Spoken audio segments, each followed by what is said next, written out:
नमस्कार, मैं हरिंदर कौशल। स्वागत है आपका दूरदर्शन 24 न्यूज़ पर। राहुल गांधी जी की भारत जोड़ो यात्रा व कर्नाटक में भारी जीत के बाद कांग्रेस के कार्यकर्ताओं के बीच में कर्नाटक की जीत ने एक ऊर्जा भरने का कार्य किया है।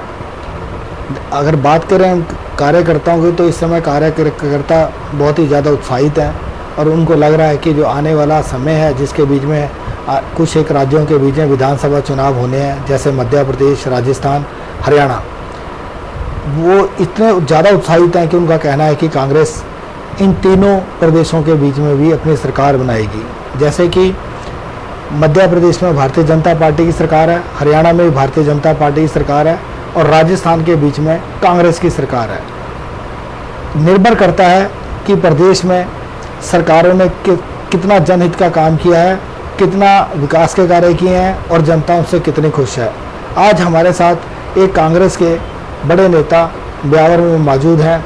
अब हम उन्हीं से बात करते हैं कि इस बार राजस्थान के बीच में क्या राजनीति रहने वाली है, क्या कांग्रेस इतिहास बनाएगी, कांग्रेस दोबारा यहाँ पर रिपीट होती दिख रही है या कांग्रेस को किस प्रकार की यहाँ परिस्थिति है, क्या कांग्रेस को यहाँ पर नेक टू नेक फाइट करना पड़ेगा या कांग्रेस आसानी से जीत जाएगी। हाँ जी सर, किस प्रकार की इस बार यहाँ राजनीति रहने वाली है? थैंक यू कौशल साहब। राजस्थान के अंदर जैसा कि भी आपने खुद ने ही अपने प्रश्नों में बोला कि निश्चित रूप से राहुल गांधी जी की जो पदयात्रा रही, पूरे देश का एक माहौल बदला और युवा वर्ग और जो पीड़ित वर्ग है, एक सैलाब उमड़ा उस पदयात्रा में और उसका एक अच्छा संदेश पूरे देश में गया। उसी परिप्रेक्ष्य में उसी का इम्पैक्ट था, परिणाम था कि कर्नाटक का चुनाव कांग्रेस बहुत अच्छे बहुमत के साथ जीती।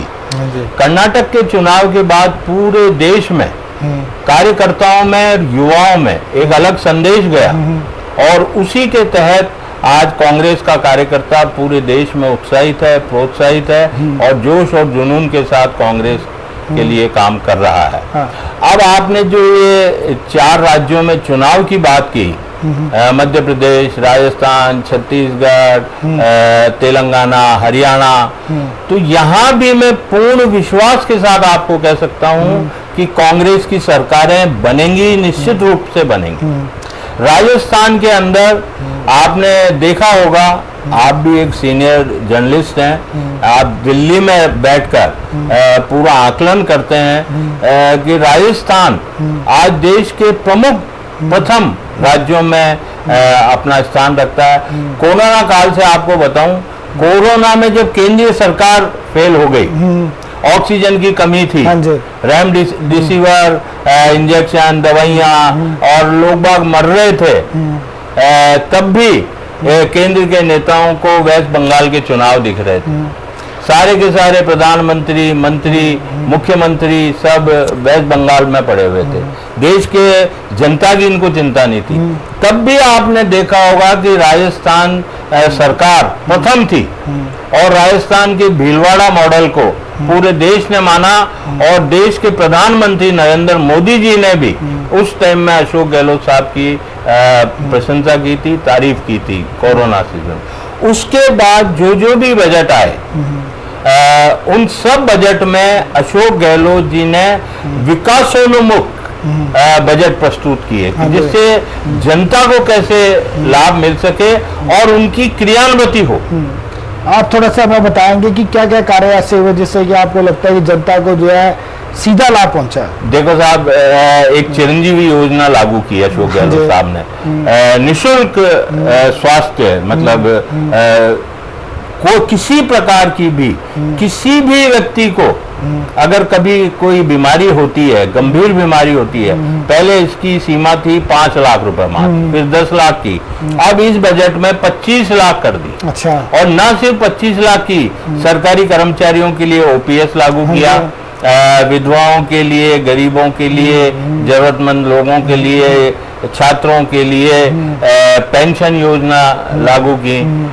तो ये जो योजनाएं हैं, जो ऋण दिए जा रहे हैं रोजगार करने के लिए, ये सीधी सीधी प्रत्यक्ष रूप से जनता को अपील कर रही है। बिजली आज 200 यूनिट तक बिजली फ्री उपलब्ध फ्री कर दी। तो आज इससे 60 to 70% लोगों को, और जो गरीब जनता है उसको निश्चित रूप से इसका लाभ मिला है। और उसमें ना सिर्फ घोषणाएं की, हर जगह कैंप लगाकर, पूरे राजस्थान में कैंप लगाकर गारंटी कार्ड दिए हैं, गारंटी कार्ड जो देश में आज तक कभी नहीं हुआ। कि आप तो बस अपना आधार कार्ड लेके कैंप में चले जाओ, आप जिस जिस योजना के पात्र होंगे उस योजना का गारंटी कार्ड आपको मिल जाएगा कि ये योजना आपको लागू होगी या नहीं होगी, होगी। और मुख्यमंत्री जी लगभग हर कैंप में स्वयं गए और मॉनिटरिंग की है इसकी। ये भी नहीं है कि जैसे घोषणाएं कर दी और ब्यूरोक्रेसी उसको लागू नहीं कर रही है, क्रियान्विति नहीं कर रही है, इम्प्लीमेंटेशन नहीं कर रही है, ये इस बार नहीं हुआ। जहाँ देश में 1150 रुपए का सिलेंडर आता है, मात्र राजस्थान में 500 रुपए में वो सिलेंडर दिया जा रहा है। तो हम तो ये चाहते हैं कि जो योजना ओपीएस, आज मुख्यमंत्री जी कितनी बार नरेंद्र मोदी जी को लिख चुके पत्र, आज ओपीएस पूरे देश में लागू कर देना, कर्मचारियों को कितना फायदा होगा। आज 500 रुपए में अगर राजस्थान सरकार सिलेंडर दे सकती है तो वैसे सब्सिडाइज करके सेंट्रल गवर्नमेंट क्यों नहीं दे देती है? आज 1150 सेंट्रल गवर्नमेंट तो कहती है ना कि मुफ्त की रेवड़ी दे रहे हैं, ये जो सिलेंडर में मुफ्त की रेवड़ी। अब जनता का अगर हित कर रहे हैं, जनता को सुख सुविधा मिल रही है, तो उसको मुफ्त की रेवड़ी अगर ये कहें तो इससे ज्यादा दुर्भाग्यपूर्ण मैं तो कोई बात समझता नहीं। जैसे दिनेश जी, आपका परिवार फ्रीडम मूवमेंट के समय से कांग्रेस से जुड़ा हुआ है, तो आप थोड़ा हमारे दर्शकों को बताएंगे कि आपके परिवार का क्या अभी तक योगदान रहा, किस प्रकार आप लोग कार्य करते रहे?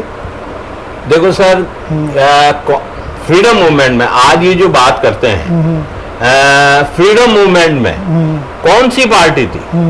सिर्फ और सिर्फ एक गांधी जी द्वारा कांग्रेस का गठन किया गया था, कांग्रेस पार्टी थी। और करोड़ों लोग स्वतंत्रता सेनानी हुए, लाखों लोगों ने अपनी शहादत दी, शहीद हुए।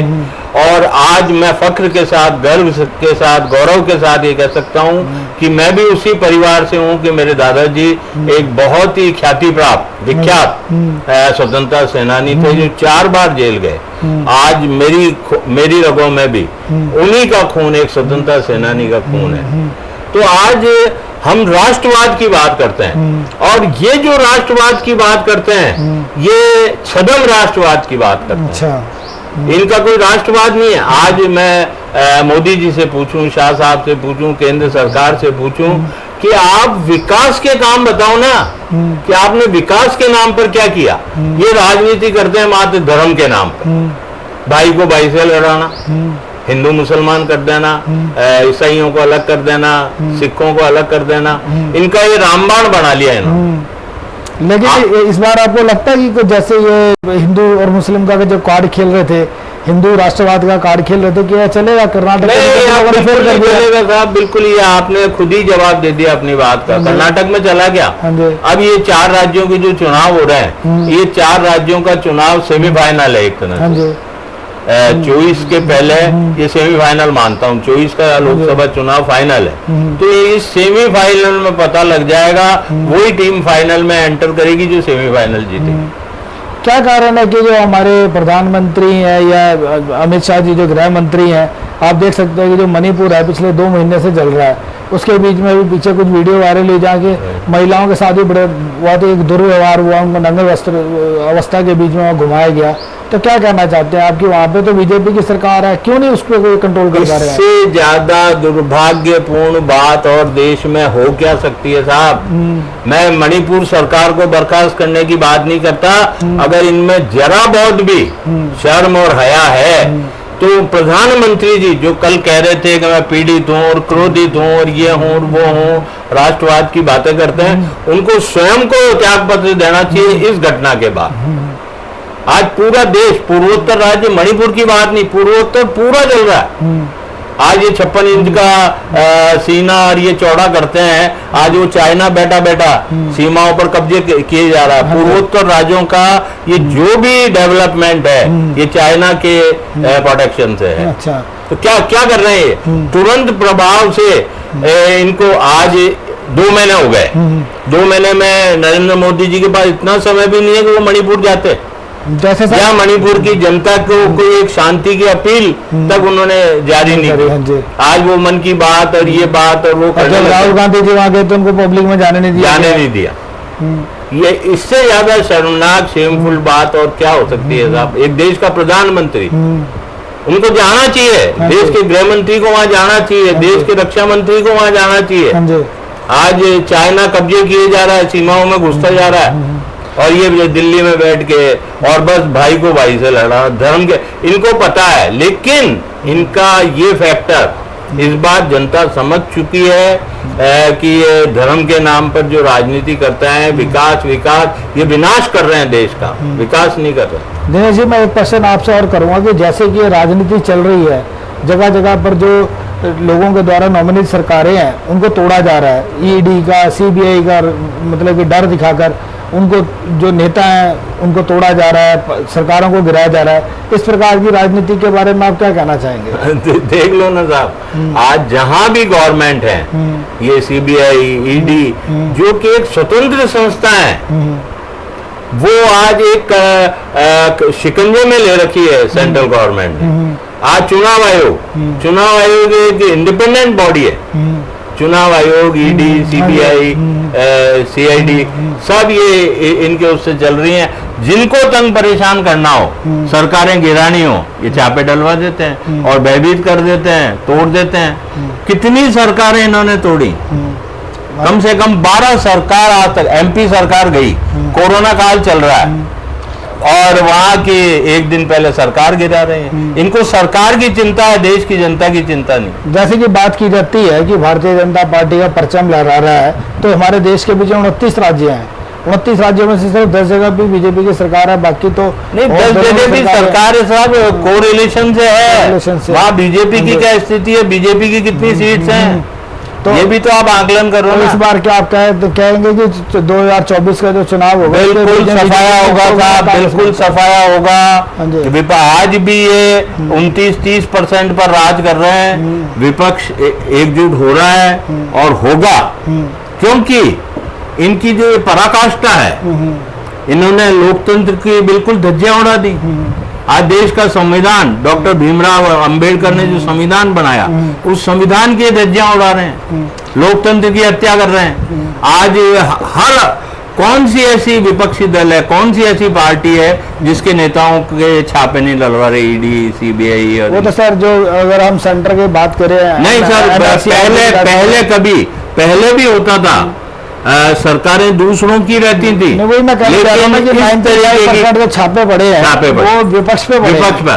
तो आज मैं आपसे ही पूछना चाहता हूं कि जो व्यक्ति चोर है, बेईमान है, भ्रष्ट है, निकम्मा है, बीजेपी ज्वाइन करते ही वो दूध का धुला हो गया और बीजेपी में कोई है ही नहीं। रोज आपके ही चैनल्स पर, न्यूज़पेपर्स में हम रोज इसी पर पढ़ते हैं कि बीजेपी के नेताओं ने क्या क्या कृत्य किए, कुकृत्य किए, तो उन पर छापे नहीं पड़ सकते और इनकी पार्टी ज्वाइन करती। अभी महाराष्ट्र में हुआ, जिन लोगों पर ये आरोप लगाते थे भ्रष्टाचार के और गंभीर आरोप थे, आज इनकी पार्टी ज्वाइन करती है, शिंदे जी की पार्टी ज्वाइन करती है, वो सब दूध के धुले। अजीत पवार जी के ऊपर कितने थे? अगर हम बात करें तो एक हफ्ता पहले प्रधानमंत्री जी ने कहा था कि जो एनसीपी भी 70,000 करोड़ के गबलों के बीच में फंसी हुई। कितने आरोप लगाए साहब इन्होंने, स्वयं ने, अमित शाह जी लगाते थे। लेकिन जब प्रफुल्ल पटेल और अजीत पवार जाके छगन भुजबल उसमें चले गए, छगन भुजबल जी पर कितने आरोप हैं भ्रष्टाचार के।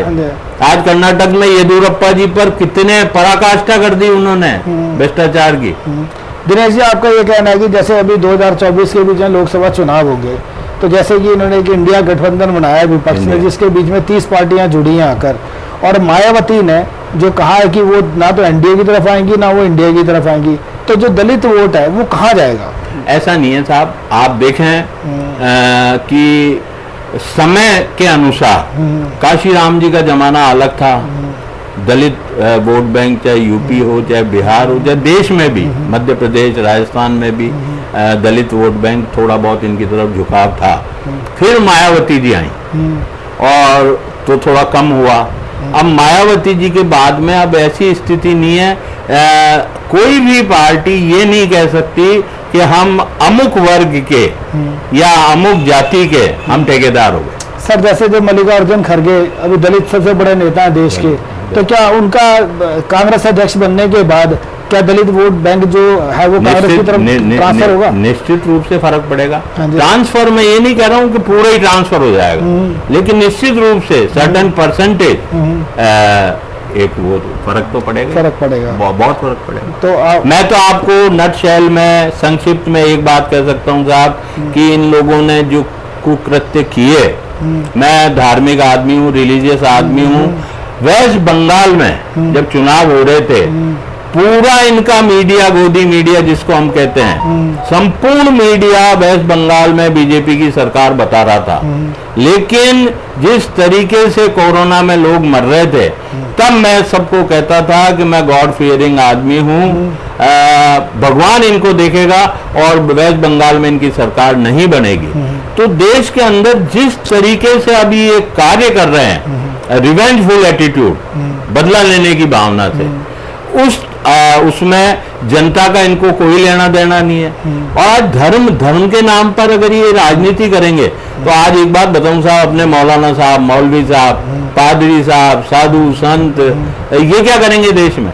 ये ठेकेदार हो गए धर्म के। तो वो उनका क्या काम है? अपने शंकराचार्य बैठे हिंदुओं के, वो क्या करेंगे फिर? या तो फिर उनको राजनीति में भेज दो।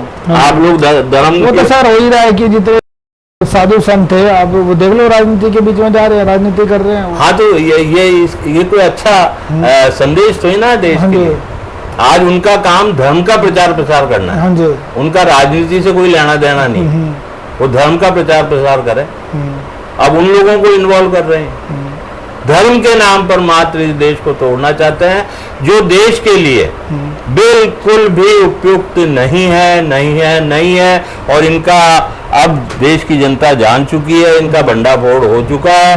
अब मोदी जी का जो ग्राफ जहां था, आप दिल्ली में बैठे हैं, शने शने नीचे आता जा रहा है, और आने वाले कुछ समय में इनका देख लेना क्या हासिल होगा। तो आपका ये कहना है कि जो 2024 के अब जो चुनाव होंगे लोकसभा के बीच में, उसमें निश्चित रूप से कांग्रेस को काफी ज्यादा फायदा होने वाला है और बीजेपी को बहुत बिल्कुल फायदा होगा साहब। और ये जो नवंबर दिसंबर में 4 राज्यों में चुनाव है, इसके परिणाम बता देंगे कि आने वाले 24 में देश में क्या होने वाला है। आपको क्या कर्नाटक ने संकेत दे दिए। आपको क्या लगता है कि जो आने वाले 2024 के जो चुनाव है ये फेयर इलेक्शन होंगे या फिर ये ईवीएम से, जैसे कि ईवीएम का मुद्दा तो शुरू से रहा ही है और अभी भी उठेगा। ये जो इंडिया जो ये अलायंस बना है तो ये उठाएगा ईवीएम का मुद्दा। नमस्कार, थैंक यू। अभी हमें दिनेश जी ने बताया बड़े ही सहज स्वभाव से और बड़ी अपने एक साधारण शब्दों में बताया कि किस प्रकार से देश की राजनीति रहने वाली है, 2024 में क्या होने वाला है। इनका कहना है कि 2024 के इलेक्शन के बीच में जो इंडिया अलायंस बना है वो पूर्ण रूप से भारतीय जनता पार्टी का सफाया कर देगा और आने वाले समय में कांग्रेस की सरकार बनेगी। अपने सहयोगी कैमरामैन विमल चौहान के साथ हरिंदर कौशल, ब्यावर, राजस्थान।